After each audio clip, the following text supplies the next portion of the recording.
வையகம் வாழ்க வளமுடன். குரு வாழ்க, குருவே துணை.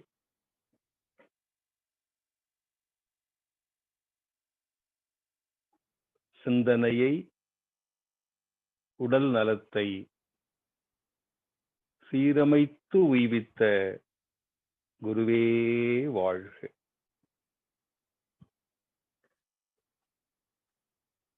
சிந்தையை அடக்கியே சும்மாவிருக்கின்ற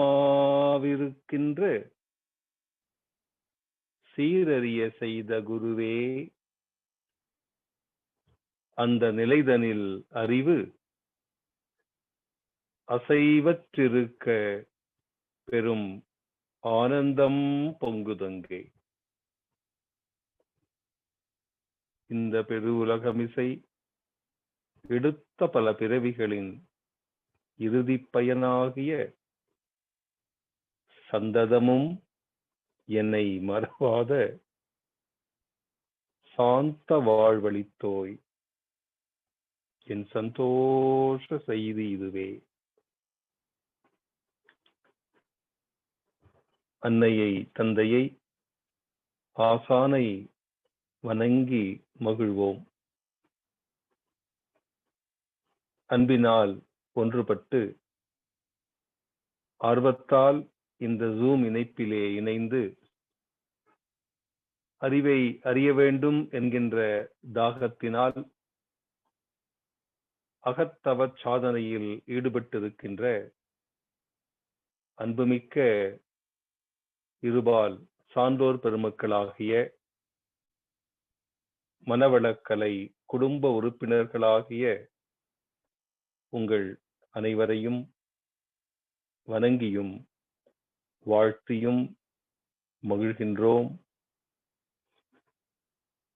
நாமும் நம் அன்பு குடும்பமும் சுற்றமும் நட்பும் எல்லா வளங்களும் பெற்று இன்புற்று வாழ வேண்டும் என்று இறையருளை பிரார்த்தித்து மகிழ்கின்றோம். வாழ்க வளமுடன், வாழ்க வளமுடன். அன்பும் கருணையும் என் இரு கண்கள், ஒழுக்கம் என் உயிர், தொண்டு என் வாழ்வு. அப்படி ஆட்படுத்தி அருள் பாலித்துக் கொண்டிருக்கின்ற அருட்தந்தை அவர்களை மனம் மொழி மெய்களினால் வணங்கி, இந்த புனிதமான நல்ல நாளிலே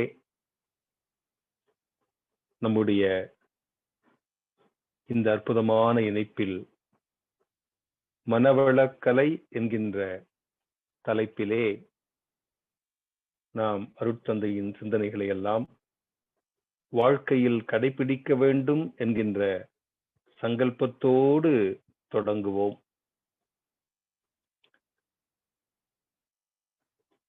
மிக அற்புதமாக என்னை அறிமுகம் செய்தார்கள் அன்பு சகோதரர் பேராசிரியர் மதன் அவர்கள். மிக நிதானமாக தவமுயற்றினார்கள் பேராசிரியர் காந்தி ஐயா அவர்கள்.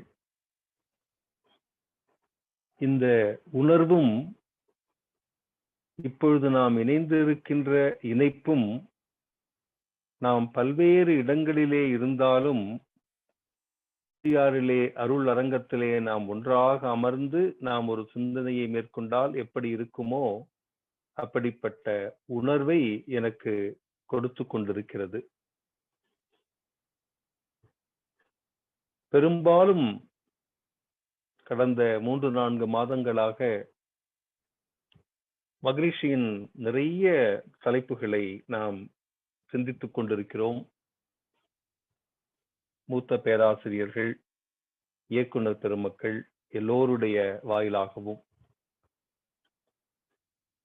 நான் எப்பொழுதும் உங்களை வேண்டிக் கொள்வதைப் போலவே அடிப்படையிலே இருந்து ஆரம்பித்து அதனுடைய ஒவ்வொரு வார்த்தையையும் நம்முடைய வாழ்க்கையாக மாற்றிக்கொண்டு அந்த வாழ்க்கையை வாழும் விதம் மனவளக்கலையை உணர்ந்த மனவளக் கலைஞர்களாக நம்மை இந்த உலகத்திற்கு எடுத்துக்காட்ட வேண்டும் என்கின்ற நோக்கத்தில்தான்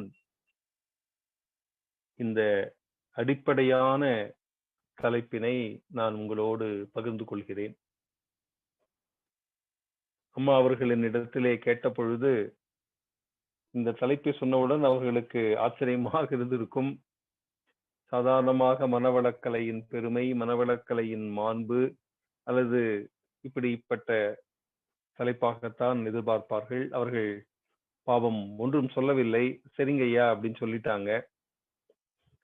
நான் எப்பொழுதும் இந்த தலைப்பை நான் உங்களிடத்திலே கொடுத்துவிட்டு அதை பற்றி மீண்டும் மீண்டும் அருட்தந்தை சொல்லிய வார்த்தைகளை கேட்பது ஒளிநாடாவில்,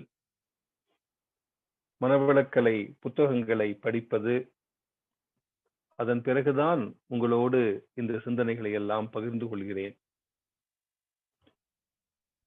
ஞானம் நமக்கு நொடியில் கிடைத்துவிடும். நான் வெகு சமீபத்திலே ஒரு ஹைக்கூ கவிதை எழுதினேன். ஞானம் என்பது தேடிப் பெறுவதல்ல, தேடுதலை நிறுத்தும் பொழுது நமக்கு கிடைப்பது ஞானம். ஞானம் என்பது தேடிப் பெறுவதல்ல, தேடுதலை நிறுத்தும் பொழுது கிடைப்பது. சுவாமி சொல்கிறார்கள், ஞானம் என்றால் மன இயக்க இயல்பறிந்து, நான் என்ற இயற்கை தத்துவம் உணர்ந்து.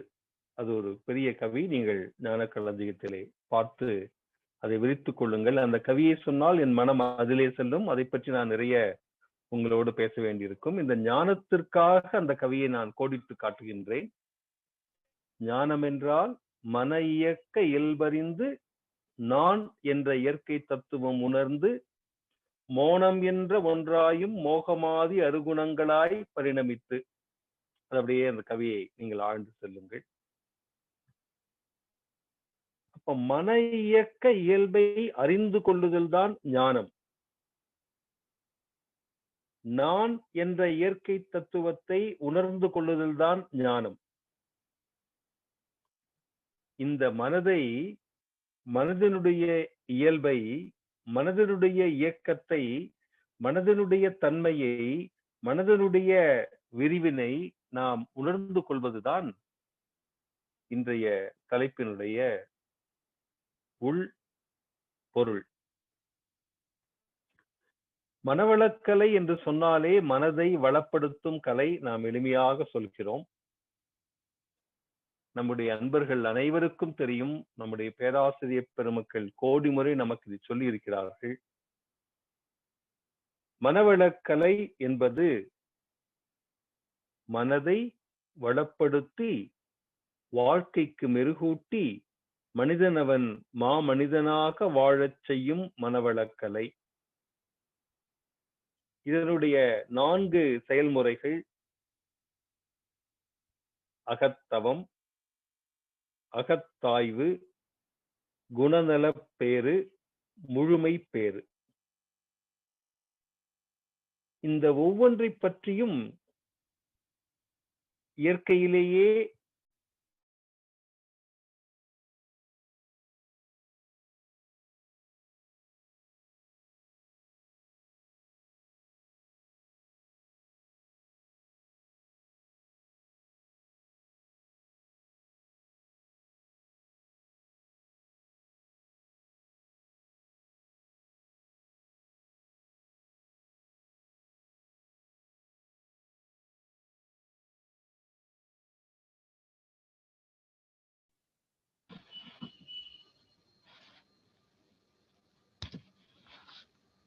வாழ்க வளமுடன் ஐயா.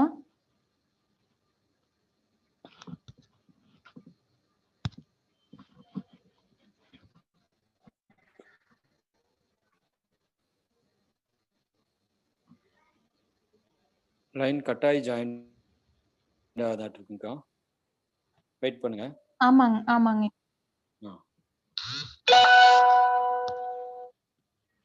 ஐயா கொஞ்சம் அன்மியூட் கொடுங்க ஐயா, நெட்வொர்க் கட்டாயி வந்திருக்கு. சரி, கொடுத்துருக்கேங்கம்மா. கேக்குதுங்க ஐயா. வாழ்க வளமுடன். வாழ்க வளமுடன். நான் கண்டினியூ பண்ணட்டுங்களா? தாராளமா பண்ணலாங்க ஐயா. மகிழ்ச்சி. வாழ்க வளமுடன். வாழ்க வளமுடன். மனவளக்கலையை நாம் 4 செயல்முறைகளாக பார்க்கிறோம். அகத்தவம், அகத்தாய்வு, குண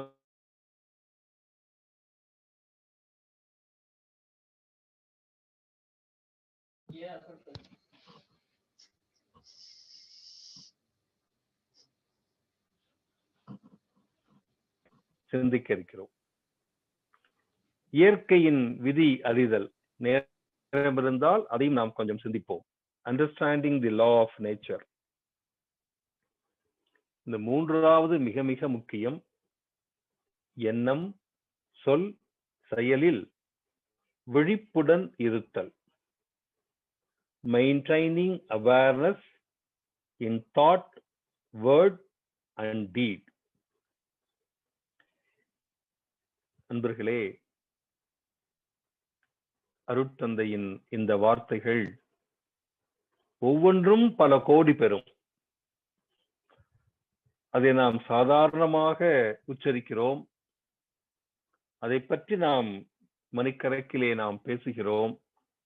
ஆனால் உள்ளே ஆழ்ந்து செல்லும் பொழுது அகத்தவமே நம்முடைய வாழ்க்கையை பூர்த்தியாக்கும். ஒன்று போறோம், மெடிடேஷன். 4 செயல்முறைகள், 3 வளர்நிலைகள், 5 வல்லமைகள், 5 மேன்மைகள். இது மகரிஷி சொன்னது, அப்படியே அச்சு மாறாமல் நான் உங்களோடு பகிர்ந்து கொள்கிறேன். எவை 5 வல்லமைகள்? மனவளக்கலையால் நாம் பெறுகின்றது நுண் மான் நுழை புலன் அறிவு. அதை பெர்ஸ்பிகாசிட்டி என்று சொல்கிறார்கள். அதை பற்றியே நாம் ஒரு 2-3 மாதங்கள் நாம் சிந்திக்கலாம். அந்த ஒரு வார்த்தையில் நுண் மான் நுழை புலன் அறிவு. 2வது வல்லமை ஏற்புத்திறன். அதை ரிசப்டிவிட்டி என்று சொல்கிறோம். 3வது தக அமைதல், அடாப்டபிலிட்டி. 4வது பெரும் தன்மை, மெக்னானிமிட்டி. 5வது வல்லமை ஆக்கத்திறன், கிரியேட்டிவிட்டி. இந்த 5 வல்லமைகளை நாம் பெற்று வாழ்க்கையை வாழும் பொழுது நமக்கு 5 மேன்மைகள் கிட்டுகின்றன. ஒன்று இசைவு. நான் முன்பே சொன்னதைப் போல அகத்தவத்தில் ஆரம்பித்து நாம் இப்பொழுது பேசுகின்ற இந்த சிந்தனைகளில் 4 அங்கங்களில், 3 வளர்நிலைகளில், 5 வல்லமைகளில், 5 மேன்மைகள் ஏதாவது ஒன்று நம்முடைய வாழ்க்கையாக நாம் மாற்றிக்கொண்டால் நிறைபேற்று நிலையை நம்மாலே அடைய முடியும். இசைவு, ஹார்மனி. 2வது மேன்மை நிறைவு. சாதாரணமான வார்த்தைகளில் அதை நாம் சாட்டிஸ்பாக்சன் என்று சொல்லுகிறோம். அதையும் தாண்டி நாம் சென்றால் கண்டென்மென்ட் ஆஃப் மைண்ட். அதைத்தான் மகரிஷி அவர்கள் நிறை மனம் என்று சொல்கிறார்கள். 3வது மகிழ்வு, ஹாப்பினஸ். அதை நாம் 4வது மேன்மையாகிய மெய்யறிவோடு இணைத்துக் கொண்டோம் என்று சொன்னால் விஸ்டம். நமக்கு பேரமைதி கிட்டுகின்றது. அமைதி, பேரமைதி, எக்ஸ்டசி. அதை பரத்தின் வசமாகின்ற பரவசம் என்று நாம் சொல்லலாம். அன்புமிக்க மெய்யுணர்வாளர்களே, சுவாமி சொல்லுவார்கள், அறிவிலே சிறந்த சான்றோர் பெருமக்களே, பிரம்ம ஞானியர்களே, மிகுந்த தொண்டு மனப்பான்மையோடு இந்த மனவளக்கலையிலே இணைந்திருக்கின்ற பேராசிரியர் பெருமக்களே, இதெல்லாம் அவர் நமக்கு கொடுத்த அடைமொழி.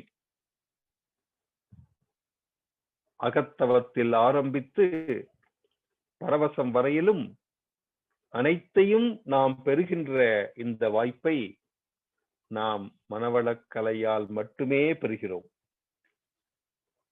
அதனால்தான் நான் மனவளக்கலை என்று தலைப்பை கொடுத்தேன். நாம் உங்கள் எல்லோருடைய இணக்கமான மன அலைச்சூழலுக்கு தகுந்த மாதிரியும் இயற்கையின் நியதிக்கு உட்பட்டும் இந்த சிந்தனையில் காலத்தை கருதியும் எப்படியெல்லாம் இயற்கை என்னை ஆட்படுத்துகிறதோ அப்படியே உங்களோடு அருட்தந்தையின் சிந்தனைகளை நான் பகிர்ந்து கொள்கிறேன். நோக்கம் மனவளக்கலையை நாம் வாழ்க்கையிலே கடைபிடிப்பது, மனவள கலைஞர்களாக நாம் உருமாற்றம் பெறுவது, சுவாமி சொல்வதைப் போல கிடைத்த செய்திகளை இன்ஃபர்மேஷன் உறுதிப்படுத்துதல், கன்ஃபர்மேஷன், அதன் மூலமாக நாம் ஒரு ஆக்கப்பூர்வமான மாற்றத்தை பெறுதல், டிரான்ஸ்ஃபர்மேஷன். அது நிகழ்வதற்குத்தான் இந்த சிந்தனை. இப்பொழுது நாம் தவத்தை எடுத்துக்கொள்வோம். ஒரே ஒரு தவம், அது எதுவாக இருந்தாலும் சரி, ஆகினை, துரியம், சாந்தி, 9 மையம், துரியாதீதம், பஞ்சபூதம், பஞ்சபூத நவகிரகம், நாமல் எந்த தவத்தை வேண்டுமானாலும் எடுத்துக்கொள்ளுங்கள். உடல் வரையிலும் எல்லை கட்டி கொண்டிருக்கின்ற மனித மனத்தினை உடலில் இருக்கின்ற உயிர் மையங்களிலே நிறுத்தி முதலில் அதை ஆக்னியில் உணர்வாக நமக்கு தொட்டு காண்பித்து துரிய நிலைக்கு உயர்த்தும் பொழுது அதை நிலை பேற்று நிலை என்று சொல்லி துரியாதீதத்திலே நம்மை இறைநிலையோடு ஒன்றி கலக்கச் செய்து நிறை பேற்று நிலைக்கு அழைத்துச் செல்கின்றார் அருட்தந்தை அவர்கள். அகத்தவத்தின் பொருள் கண்டு அதன் பெருமை உணர்ந்திடுவோம். அகத்தவமோ அறிவினிலே உயிரை ஒன்றும் பயிற்சி. அதை நான் உயிர் என்று சொன்னதற்கு காரணம், இந்த உயிர்தான் மனமாக நம்மாலே உணரப்படுகிறது. இந்த உயிர்தான் புலன் வழியிலே மனமாக செயல்படுகிறது. இந்த மனம்தான் புலன்களை தாண்டி இறைநிலையோடு கலக்கும் பொழுது அறிவாக மாறுகிறது. இப்படிப்பட்ட தெய்வீகமான வார்த்தைகள் மகரிஷி அவர்கள் நமக்கு கொடுத்திருக்கின்றார்கள். அதை உணர்ந்து கொண்டால் நாம் செய்கின்ற தவத்திலே நம்முடைய மனதினை நாம் ஆழ பதித்து விட்டால் ஒவ்வொரு முறையும் அப்படிப்பட்ட உணர்வை நாம் உணர்ந்து கொண்டால் கண்களை மூடினாலும் தவம், கண்களை திறந்து கடமை ஆற்றினாலும் தவம். கருதவத்தில் ஆரம்ப சாதகர்கள் எப்பொழுதும் புருவமத்தி நினைவோடு இருத்தல் வேண்டும். நாம் எல்லோரும் ஆரம்ப சாதகர்களாகத்தான் நம்மை எண்ணிக்கொள்ள வேண்டும். அப்பொழுதுதான் நாம் உண்மையிலேயே தவம் இயற்றுவோம். இல்லை என்றால் நாம் தவம் நடத்துவோம். தவம் இயற்றுவோமா என்றால் அது ஒரு பெரிய கேள்விக்குறியாக இருக்கும். அப்படி தவத்திலே ஆழ்ந்து நாம் சென்று நம்முடைய மனத்தினை உயிரிலே ஒடுக்கி நாம் நம்மை உணர்ந்து கொண்டோம் என்று சொன்னால், ஞானம் என்றால் மன இயக்க இயல்பறிதல். மனம் எப்படி இருக்கிறது? ஒரு மிகப்பெரிய ஞானி சொல்கிறார். நாம் இதை சாதாரணமாக மனம் என்று நினைக்கின்றோம். அவர் சொல்கிறார், உடல் வேறு மனம் வேறு அல்ல. Mind is the inner expression of the body. ஒட்டு மொத்த உடலையும் நாம் அகத்திலே உணர்வதற்கு நாம் சொல்லக்கூடிய ஒரு பெயர்தான் மனம் என்று அவர் சொல்கிறார். அப்போ உடல் என்பது என்ன? பாடி is the outer expression of the mind என்று சொல்கிறார். அப்பொழுது இந்த மனம் தன்னை வெளிப்புறத்திலே தோற்றமாக காட்டிக்கொள்ளும் பொழுது அது உடலாக இருக்கிறது. உள்புறத்திலே ஒடுங்கி அடக்கம் பெறும் பொழுது அது மனமாக இருக்கிறது. உலகத்தில் வேறு யாரும் சொல்லவில்லை அருட்தந்தை அவர்களை தவிர, mind is the psychic extension of life force. உயிர் ஆற்றலினுடைய படர்க்கை நிலைதான் மனம். உயிரின் படர்க்கை நிலை மனம். The psychic extension of life force. இதை உணர வேண்டுமானால் புறத்திலே போய்கொண்டிருக்கின்ற மனத்தினை நாம் கொஞ்சம் ஈர்த்து பிடித்து அகத்திலே ஒன்று செய்ய வேண்டும். அதனால்தான் அகத்தவம் நமக்கு முக்கியமானதாக இருக்கிறது. எப்பொழுதெல்லாம் நமக்கு வாய்ப்பு கிடைக்கிறதோ அப்பொழுதெல்லாம் நாம் கண்களை மூடிக்கொள்வோம், காதுகளை உள்ளே இழுத்துக் கொள்வோம், நம்முடைய புலன்களை எல்லாம் ஒருமையுள் ஆமை போல் நாம் அடக்கிக் கொள்வோம். அப்படி நம்மால் செய்ய முடிந்தது என்று சொன்னால் ஒவ்வொரு முறையும் அந்த அகத்தவத்தில் நாம் ஆழ்ந்து செல்ல முடியும். இந்த மனதை ஒரு மலராக எண்ணிக்கொள்வோம். அதில் இருந்து வருகின்ற மனத்தினை கருணை என்று ஞானிகள் சொல்கிறார்கள். Mind is a flower, the fragrance is compassion. The flower may vanish, but the fragrance never vanishes. என்ன அற்புதமான வார்த்தைகள். மனம் என்பதை மலராக நினைத்துக் கொண்டால், மலராக நம்மாலே உருவகப்படுத்த முடிந்தால், மலராக நாம் அதை கருத்திலே ஏற்றுக்கொண்டால், மலரிலே இருந்து வரக்கூடிய மனமாக நம்முடைய கருணை நம்மிடத்திலே பொங்கி பிரவாகம் எடுக்கிறது. அதுதான் சுவாமி சொல்கிறார்கள், அன்பையும் கருணையையும். அன்பு என்பது நாம் பிறருக்கு எல்லாவற்றையும் கொடுக்க வேண்டும் என்கின்ற உணர்வோடு நம்மோடு உயிர்களையும் நம்மோடு அனைத்து உணர்வுகளையும் ஈர்த்து பிடித்துக் கொள்ளுதல். அதுதான் அன்பு, அட்ராக்டிவ் ஃபோர்ஸ். கருணை என்பது என்ன? அப்படி ஈர்த்து பிடித்ததை மனதினுடைய ஆற்றலை கொண்டு எல்லா வகையான சக்தியையும் கொடுத்து அந்த ஈர்த்து பிடித்ததை முழுமையாக்குதல், அது கருணை. அன்பு ஈர்த்து பிடிக்கும், கருணை முழுமையாக்கும். சுவாமிஜி எளிய உதாரணம் சொல்லியிருக்கிறார், நம்ம எல்லோருக்கும் தெரிந்ததுதான். ஒரு சிறிய ஒரு காம்பின் வழியாக ஒரு மொட்டை இந்த செடி தாங்கி பிடிக்கிறது அன்பின் காரணமாக.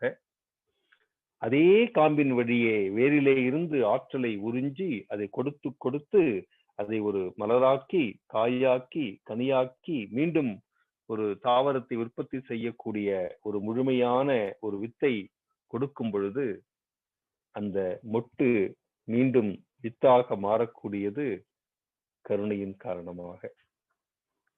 தன் கருவிலே ஒரு துள்ளி விந்தினை வாங்கி ஈர்த்து பிடித்து அன்பாலே தாய் கருவுறுகிறாள். வயிற்றில் இருக்கின்ற கருவை தன்னுடைய அனைத்து ஆற்றலையும் கொடுத்து 10 மாதத்திலே முழுமை பெற்ற குழந்தையாக உருவாக்குகின்றாள் கருணை. இந்த அன்பையும் கருணையையும் உணர்வது எது? மனம். அன்பாக இருப்பது எது? மனம். கருணையாக மலர்வது எது? மனம். இந்த மனம் இப்படியெல்லாம் இயங்கும் என்று உணர்ந்து கொண்டால் மனிதர்களாகிய நாம் என்னவாகின்றோம்? மனதை இதமாக பெற்ற மனிதர்களாக மாறிப்போகிறோம். அதனால்தான் மனவளக்கலையில் முதல் அங்கமாகிய அகத்தவம், அதுதான் மிக மிக மிக மிக முக்கியமான ஒன்று. வெறுமனே கண்களை மூடிக்கொண்டு உட்கார்ந்து இருப்பதல்ல தவம். அகத்திலே உயிரோடு மனதினை ஒன்றச் செய்து உயிராகவே நாம் மாறி, நாம் உடலை தாண்டி இந்த பிரபஞ்சமளவிற்கு விரிந்து அதையும் தாண்டி இறைநிலையோடு ஒன்றிக் கலந்து உடலையும் உயிரையும் மனதையும் அப்பாலுக்கு அப்பாலாக இருக்கக்கூடிய அந்த முப்பாழிலே சென்று நம்மை முழுமையாக கரைத்துக் கொள்ளுதல் நம்முடைய அகத்தவம். அதனால்தான் அகத்தவத்தால் நாம் வாழ்க்கையில் அனைத்தையும் பெற முடியும். பல 100 கவிகள் இருக்கின்றன. அன்பர்களே, நீங்கள் ஞான களஞ்சியத்தை தயவு செய்து படித்து பாருங்கள். நான் இந்த 3 வளர்நிலைகளில் நான் நேரம் கருதி 1, 2 உங்களோடு பகிர்ந்து கொள்கிறேன். ஏன் தவம் செய்ய வேண்டும்? ஒன்று, மனதினை உள்ளுக்குள்ளே நாம் கொண்டு வந்து நிறுத்தி மனதினை நாம் உயிரிலே ஒடுக்கி அதன் மூலமாக மனதின் நுண்மைத்தன்மையை பெறுவதற்காக நாம் தவம் செய்ய வேண்டும். அப்புறம் ஏன் சுவாமிஜி அவர்கள் மன விரிவு பெற வேண்டும் என்று சொல்கிறார்கள்? Expansion of the mind. அன்பர்களே, புலன் வழியிலும் உடல் வரையிலும் பழக்க பதிவுகளிலும் நாம் மனத்தினை அதனுடைய உண்மை தன்மையையே இழக்கச் செய்து இப்படியே புலன் வழியிலேயே இப்படியே பழக்க பதிவுகளிலேயே நாம் செயல்படுத்தி மனதை நாம் மிகவும் சுருக்கி விட்டோம். இப்பொழுது இந்த மனம் விரிவு பெற வேண்டும். அப்பொழுதுதான் மனம் வளமாகும். இந்த மனதை விரிவு பெற செய்ய வேண்டுமானால் என்ன செய்ய வேண்டும்? அதற்குத்தான் சுவாமிஜி அவர்கள் அகத்தாய்வை கொடுத்தார்கள். நம்மிடத்திலே பதிந்திருக்கின்ற பதிவுகளை எல்லாம் தாண்டி உடல் வரையிலே எல்லை கட்டி கொண்டிருக்கின்ற மனத்தினை உடலை தாண்டி மெய்ப்பொருள் அளவிற்கு விரிக்கச் செய்ய நமக்கு அனைத்து தவமுறைகளையும் கற்றுக் கொடுத்தார்கள். இப்ப மனம் விரிய விரிய நம் எல்லோருக்கும் தெரியும், மனத்தினை உயர்த்தினால் மட்டிலா இன்பமாம், மனத்தினை தாழ்த்தினால் மயக்கத்தால் துன்பமாம், மனதிலே உலகெல்லாம் மற்றெங்கு தேடுவீர் என்று சொன்னார்கள். நாம் மிகவும் இயல்பாக எண்ணி பார்ப்போம். நாம் எதையெல்லாம் மனதிலே நினைக்கின்றோமோ, எதுவெல்லாம் மனதிற்கு இணக்கமாக இருக்கிறதோ, எதுவெல்லாம் மனதாலே ஏற்றுக்கொள்ளப்படுகிறதோ அவையெல்லாம் நமக்கு மகிழ்ச்சியை கொடுக்கின்றன. இன்பமாகவே இருந்தாலும் நம்முடைய வாழ்க்கையில் மனம் அதை ஏற்றுக்கொள்ளவில்லை என்று சொன்னால் அந்த இன்பம் கூட நமக்கு இன்பமாக தெரிவதில்லை. காரணம், மனம் அதில் லயிப்பதில்லை. இந்த வாழ்க்கையை நாம் எல்லோரும் மனதை கொண்டுதான் வாழ்கிறோம். எனவே மனம் விரிய விரிய நம்முடைய வாழ்க்கை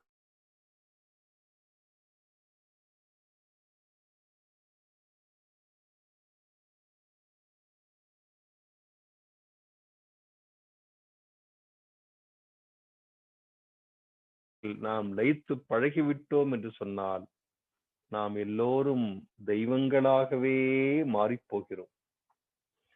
அதனால்தான் சுவாமிஜி அவர்கள் சொன்னார்கள், இந்த மனித வாழ்க்கை மதிப்பு வாய்ந்தது என்பதை உணர்வது எது? மனம். இந்த வாழ்க்கை மிகவும் மாயையானது என்று சொல்வதும் மனம். எல்லாம் இருந்தாலும் எனக்கு இது இல்லையே என்று ஏங்குவதும் மனம்.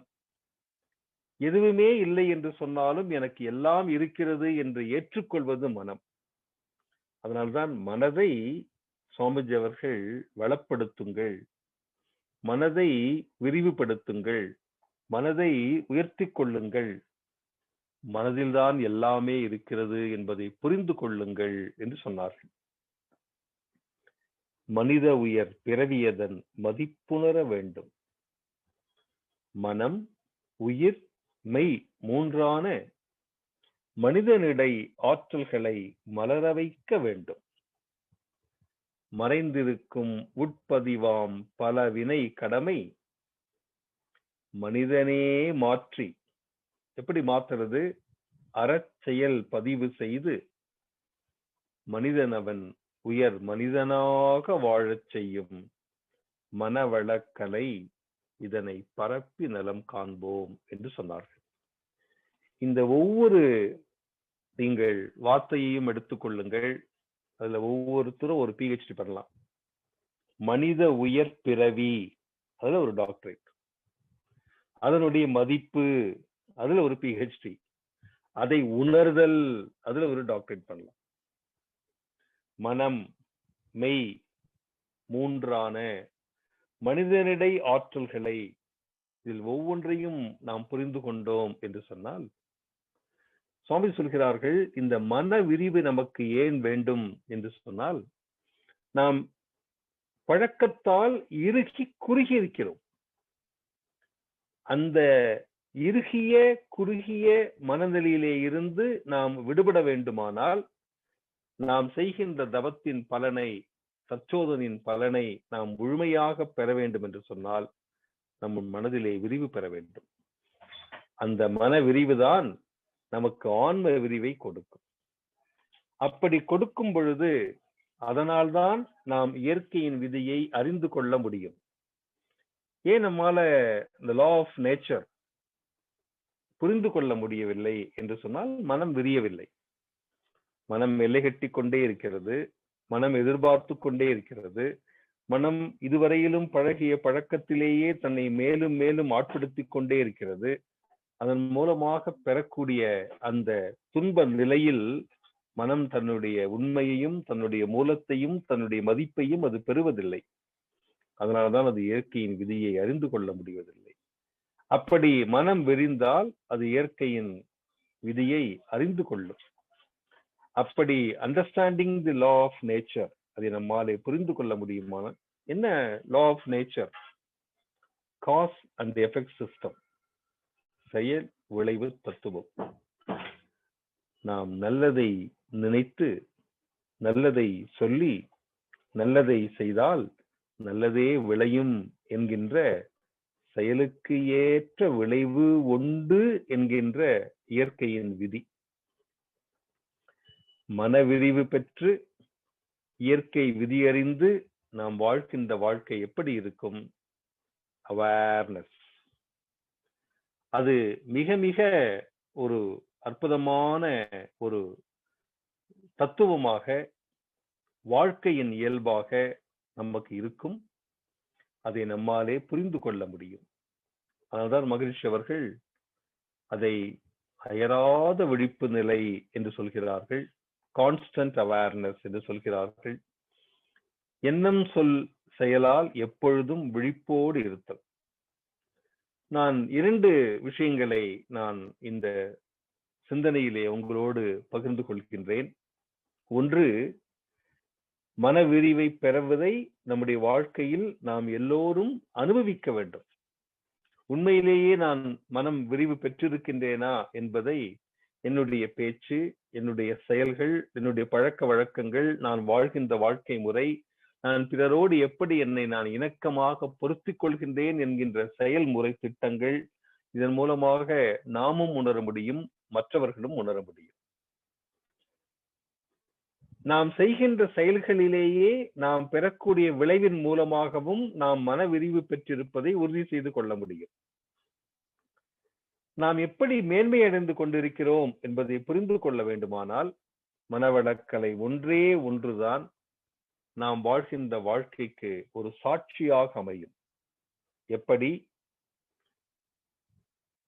சுவாமி சொல்வதை போல, மனம் உயிரில் ஒடுங்கி ஒடுங்கி, மனம் விரிந்து விரிந்து விரிந்து, மனம் செயல் விளைவு தத்துவத்திலே ஆழ்ந்து, மனம் உயிரை உணர்ந்து கொண்டால், இந்த மனம் சாதாரணமாக செயல்படும் பொழுதும் இந்த உலகில் இருக்கின்ற அனைவரையும் ஒன்றாக பார்க்கக்கூடிய பாவனைக்கு வருகிறது. சுவாமிஜி அவர்கள் தன்னுடைய பேச்சிலே சொல்லியிருக்கின்றார்கள், ரொம்ப அந்த வார்த்தையை கேட்டாவே நமக்கு உள்ளத்திலே ஒரு துடிப்பு எழும். உயிரெல்லாம் ஒன்றாமே உற்று பார்த்தால். அதைத்தான் மிக அற்புதமாக விரித்து சொன்னார்கள். உயிரறிந்தால் அறிவறியும் உண்மை தோன்றும், உலகமெல்லாம் உயிருக்குள் இருக்க காணும். உயிர் அறிந்த அறிவாலே உலகை நோக்க, உயர்வு தாழ்வு இல்லாத சமநிலை சித்திக்கும். உயிரறியா அறிவு நிலை மாயையாகும். ஒப்பரிய உயிரறிந்தால் ஞானமாகும். உயிராயும் அறிவாயும் தெய்வமாயும் ஓங்கும் உயர் பொருள் நான் உண்மை தேர்வோம். இந்த உயிரையும் இந்த உயிரின் மூலமாக நாம் உணர்கின்ற அறிவையும் இந்த அறிவை அறிந்த விழிப்பை நாம் வைத்துக்கொண்டு உலகத்தை பார்க்கும் பொழுது உயிர்களெல்லாம் ஒன்றாமே உற்று பார்த்தால் என்கின்ற இயற்கை உண்மையும் இதையெல்லாம் எப்படி நாம் உணர்கிறோம்? நண்பர்களே, இவை அனைத்தையும் மனம்தான் உணர்கிறது. மனம்தான் உயிரை உணர்கிறது, மனம்தான் அறிவை உணர்கிறது, மனம்தான் உயிர்களை உணர்கின்றது, மனம்தான் உலகத்தில் இருக்கின்ற அனைத்து காட்சிகளையும் உணர்கிறது. மனதை வைத்துக் கொண்டு தான் நாம் வாழ்க்கையில் அனைத்தையும் உணர்ந்து கொண்டிருக்கிறோம். அந்த ஒப்பற்ற உயிரறிந்தால் ஞானமாகும். மனம்தான் சொல்கிறது, உயிரை அறிந்து விட்டாய், இந்த உலகம் முழுவதும் இதே உயிர்களினுடைய தோற்றமாகத்தான் காட்சியளித்துக் கொண்டிருக்கிறது. இந்த உண்மையை உணர்ந்து கொண்டால் நாம் எல்லோரிடத்திலும் அன்பு பாராட்டி இந்த உயிருக்கு நாம் என்ன நன்மை செய்ய முடியும், எப்படி மகிழ்ச்சியை கொடுக்க முடியும், எப்படி அவர்களிடத்திலே நாம் அவர்களுக்கு இன்பம் அளிக்க முடியும் என்கின்ற சிந்தனை வரும்பொழுதுதான் மனம் அன்பாகவும் கருணையாகவும் மாறுகிறது.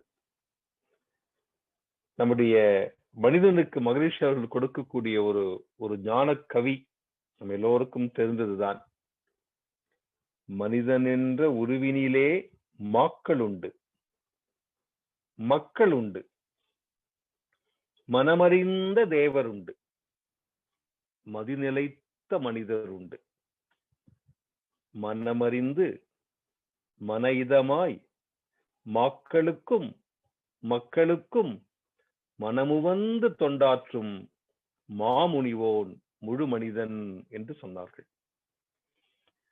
மனிதன் என்கின்ற உருவினிலே இருக்கக்கூடிய மாக்கள், அவர்கள் எப்படி மாக்களாக மாறுகிறார்கள்? மனதை அறியாத மயக்கத்தினாலே, பழக்கத்தின் வழியிலே சென்றதாலே, அவர்களாலே தங்களுடைய மனிதனுடைய மதிப்பை உணர முடியாததாலே பாவம் அவர்கள் மாக்களாக இருக்கிறார்கள். தங்களின் மூலத்தை உணர்ந்து கொள்ளக்கூடிய வாய்ப்பினை பெற்றவர்கள் எல்லாம் மக்களாக வாழத் தொடங்குகின்றார்கள். என் மனதை அறிந்து கொண்டால் நான் தேவனாக மாறுகிறேன் என்று உணர்ந்தவர்கள், மனதை அறிந்தவர்கள் தேவர்களாக மாறுகிறார்கள். அறிவை நிலைக்கச் செய்தவர்கள் மனிதர்களாக வாழ்கிறார்கள். இந்த மனதை அறிந்து மனதை இதமாக்கி மாக்களுக்கும் மக்களுக்கும் மனமுவந்து தொண்டாற்றக்கூடிய மா முனிவோன் முழு மனிதன் என்றால் இது எப்படி நிகழ்கிறது? நம்முடைய மனதாலே நிகழ்கிறது. மனம்தான் மனிதனை நமக்கு அடையாளம் காட்டுகிறது. மனம்தான் மாக்களை நமக்கு அடையாளம் காட்டுகிறது. மனம்தான் நம்மை தேவனாக்குகின்றது. மனம்தான் நம்மை மனிதனாக்குகின்றது. மனம்தான் நம்மை மா முனிவனாக மாற்றுகிறது. இவை அனைத்தையும் நாம் பெற வேண்டும் என்று சொன்னால் நம்முடைய வாழ்க்கையில் நாம் உண்மையான மனவள கலைஞர்களாக மாற வேண்டும். அதனால்தான் நண்பர்களே, சுவாமி சொன்னார்கள், உருவெடுத்த காரியமும் காரணமும் முடிவும் உலகில் 96 ஆண்டு காலம் வாழ்ந்து திருவருளே அவ்வப்போது உணர்த்தி உணர்ந்திட்டேன். ஒரு தெய்வீகமான ஒரு வார்த்தை. திருவருளே அவருக்கு அவ்வப்பொழுது உணர்த்தியதைத்தான் அவர் நமக்கு அனுபவத்திலே உணர்த்திவிட்டு சென்றிருக்கிறார்கள். அப்பொழுது நாம் என்ன செய்ய வேண்டும்? அவர் காட்டிய வழியில், அவர் காட்டிய நெறியில் நம்மை நாம் இணைத்துக் கொள்ள வேண்டும். அப்படி இணைத்துக் கொள்ளும் பொழுது இந்த மனம் ஒரு மாபெரும் பொக்கிஷமாகவும், இந்த மனம் நமக்கு உண்மையான ஒரு ஆன்ம பலத்தையும் அனுபவத்தையும் கொடுக்கக்கூடியதாகவும், நாம் வாழ்கின்ற இந்த வாழ்க்கையில் இந்த நொடியிலேயே நாம் நிறைவு பெற்றுக் கொண்டிருக்கிறோம் என்கின்ற உண்மையை உணர்த்துவதுமாக அது அமையும். ஒரு உதாரணம் சொல்லி நான் நிறைவு செய்கிறேன். இது ஒரு ஜென் கதை. சுவாமிஜி அவர்கள் இதை வேறு பல இடங்களில் நமக்கு உணர்த்தி இருக்கிறார்கள். கையில ஒரு மலரை எடுத்துக்கொண்டு, ஒரு ஆப்பிள் பழத்தை எடுத்துக்கொண்டு சாமிஜி சொல்கிறார்கள், இந்த ஆப்பிள் பழம் இது பொருளா, இது நிகழ்ச்சியா என்று கேட்கிறார்கள். சாதாரணமான மனநிலையில் நாம் இதை ஒரு பொருள் தானே ஆப்பிள் என்று சொல்கிறோம். அவர் சொல்கிறார், இந்த ஆப்பிளை நீங்கள் பிரித்து கொண்டே வாருங்கள், அவை பல பல சின்ன சின்ன துண்டுகளாக மாறும், அணுக்களாக மாறும்.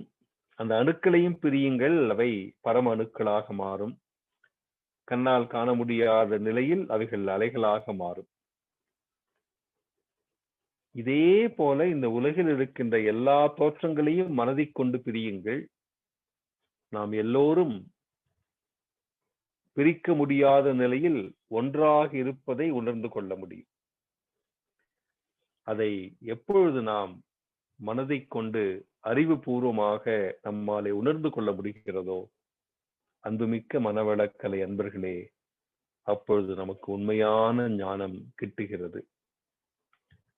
ஞானமும் வாழ்வும் புத்தகத்தில் முதல் வாக்கியம், ஞானம் என்றால் அறிவின் தெளிவு என்பது பொதுவான பொருள். அறிவை அறிந்த தெளிவு என்பது சிறப்பான விளக்கம்.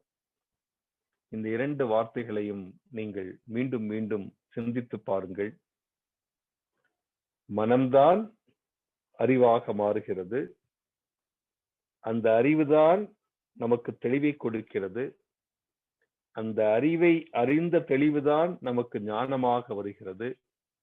அப்படிப்பட்ட ஞானவான்கள், ஞானியர்கள் சொல்லிய வார்த்தைகளின் அடிப்படையில் தான் நாம் நம்முடைய வாழ்க்கையை வாழ்கிறோம்.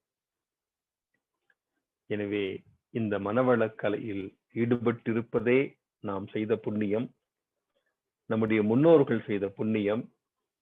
தூய வினைப்பதிவுகள் இருப்பதால் நாம் மனவளக்கலையில் ஈடுபட்டிருக்கிறோம்.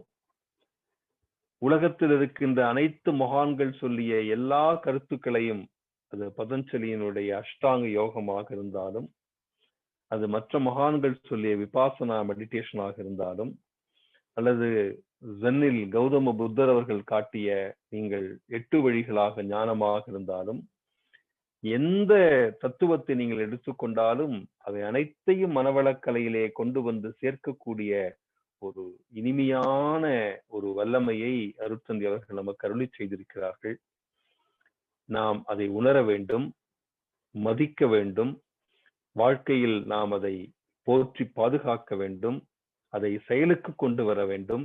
அப்படி கொண்டு வந்தோம் என்று சொன்னால் முழுமை பேற்றை அடைவோம், 3 வளர் நிலைகளை உணர்வோம், 5 வகையான வல்லமைகளை பெறுவோம், 5 வகையான மேன்மைகளை பெறுவோம் என்று சொல்லி, இது அடிப்படையான ஒரு சிந்தனை மட்டுமல்ல, இதுதான் ஆரம்பம், இதுதான் முடிவு.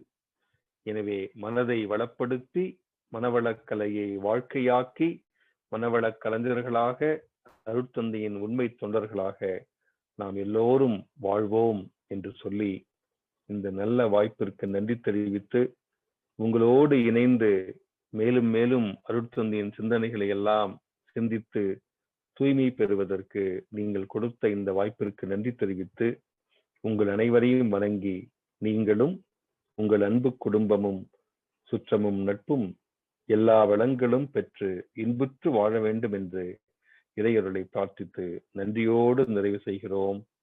வாழ்க வளமுடன், வாழ்க வளமுடன், வாழ்க